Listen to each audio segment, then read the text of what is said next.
आप कौन सा सवाल पूछना चाहते हो ज्योतिषी के पास जाकर के? पार्थ नैवेह नामुत्र विनाशस्तस्य विद्यते नहि कल्याणकृत् कश्चित् दुर्गतिं तात गच्छति।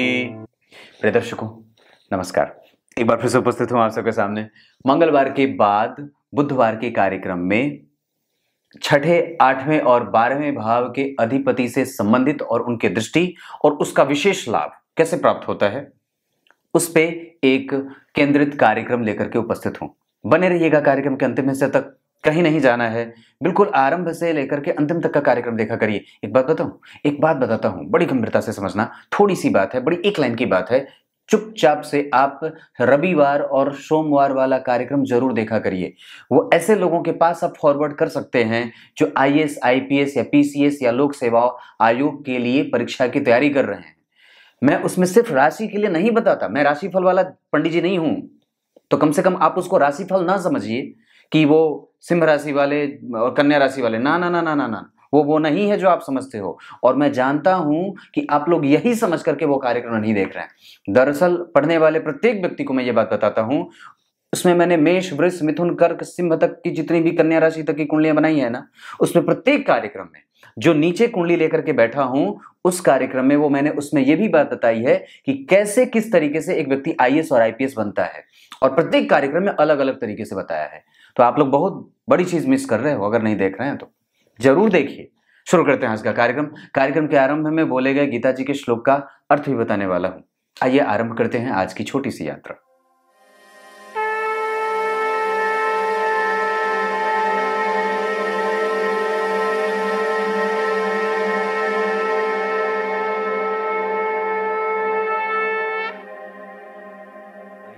अब आपको सीधे विषय पे लेके आता हूं। वस्तुतः आज का जो कार्यक्रम है वो इस बात पे मूलतया केंद्रित है कि आपकी कुंडली में योग कारक ग्रह की स्थिति कैसी है। आपकी कुंडली में योग कारक ग्रह की स्थिति कैसी है, वो कहाँ बैठा है, कहाँ देख रहा है और किसे देख रहा है। शुरू करते हैं। यहाँ मैंने वृषभ लग्न की कुंडली बनाई है। वृषभ लग्न की कुंडली के लिए शनि सर्वाधिक योग कारक ग्रह होते हैं। क्यों योग कारक? योग कारक का मतलब क्या है? जब हम इस विषय पर चर्चा करते हैं, योग मतलब होता है जोड़। योग मतलब क्या होता है? जोड़ना। और कारक मतलब वो जिन चीज का, वो ग्रह जिस चीज को रूल करता है उस चीज को जोड़ने का काम करता है, मतलब उसमें और वृद्धि करे, उसके प्रभाव में और वृद्धि हो जाए।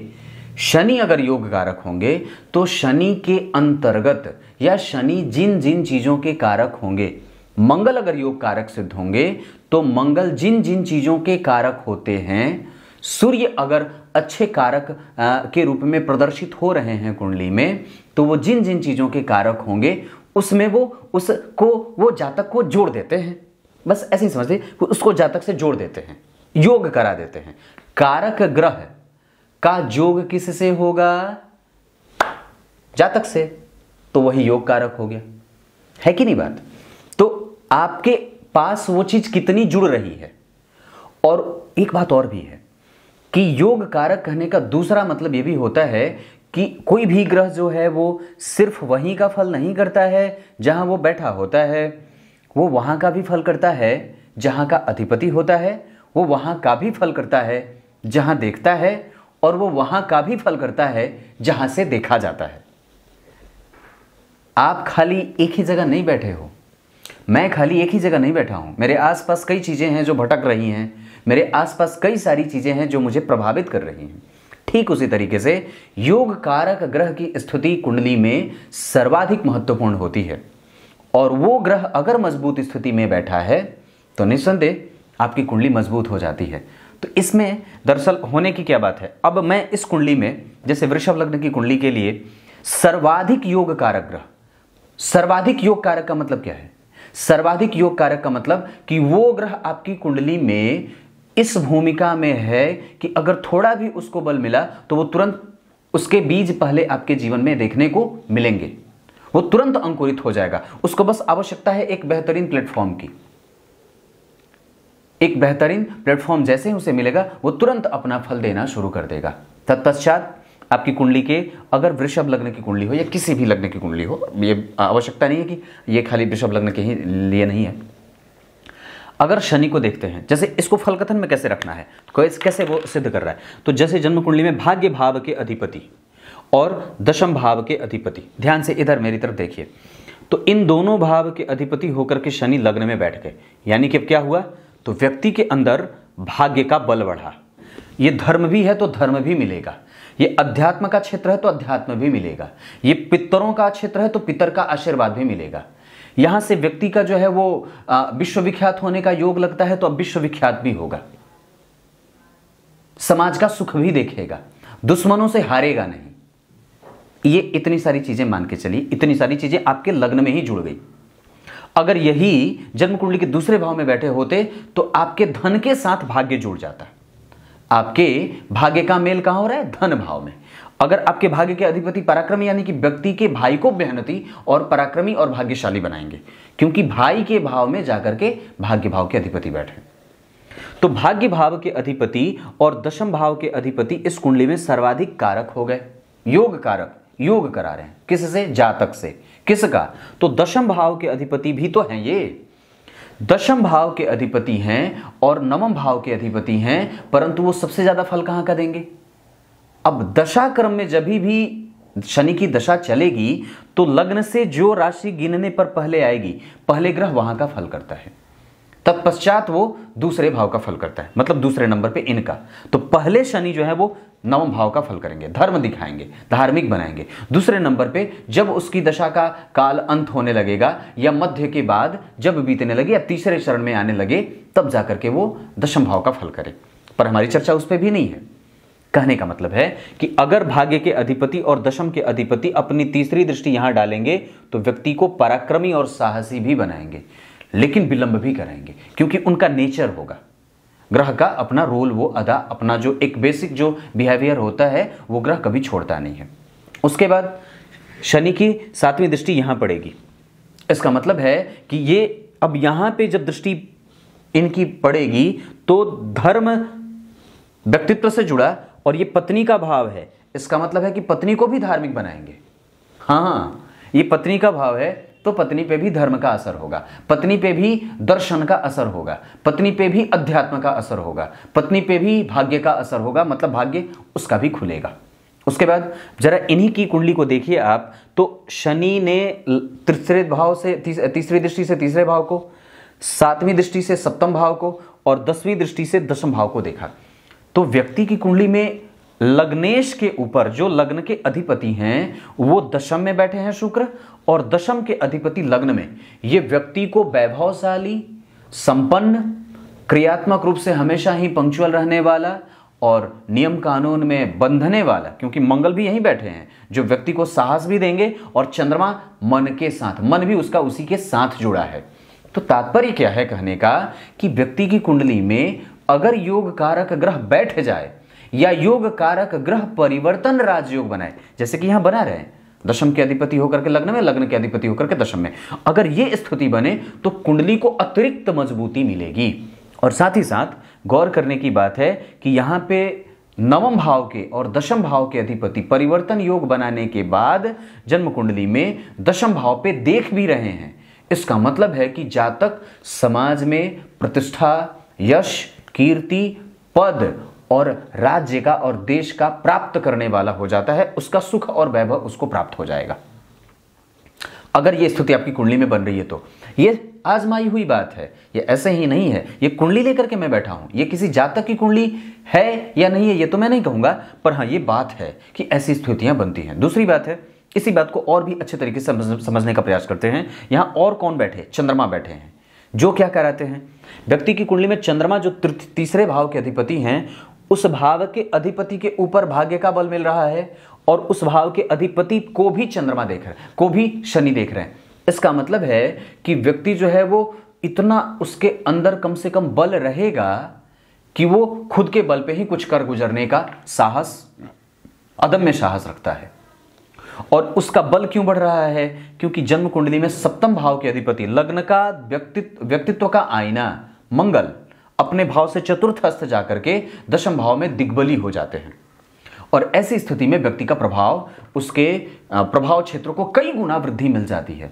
अगर ऐसी स्थिति बन रही है कि आपकी कुंडली में योग कारक ग्रह परिवर्तन राजयोग बना रहा हो या किसी भी तरीके से, आप जरा गौर करिए तो यहां पे छठे भाव के अधिपति, दूसरा पक्ष कुंडली का बता रहा हूं, और 12वें भाव के अधिपति, और जन्म कुंडली में चंद्रमा जो कि तीसरे भाव के अधिपति हैं। अब ध्यान से समझने की बात है, यही इस कुंडली का मूल भाव भी हो सकता है। जो मैंने वो बताया वो तो एक पक्ष था ही कि योग कारक ग्रह कैसे और भी ज्यादा मजबूती को प्राप्त करता है।